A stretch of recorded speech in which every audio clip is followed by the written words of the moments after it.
Hey, if your mower sound like this,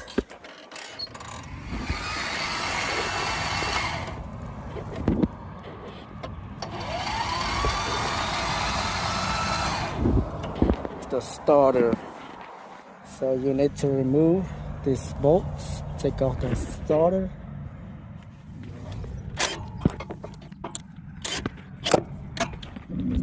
So now there's the starter, and some W40. Whoa, and the starter. Just like that. So that's a quick fix. So now the starter is back on. So we should start now.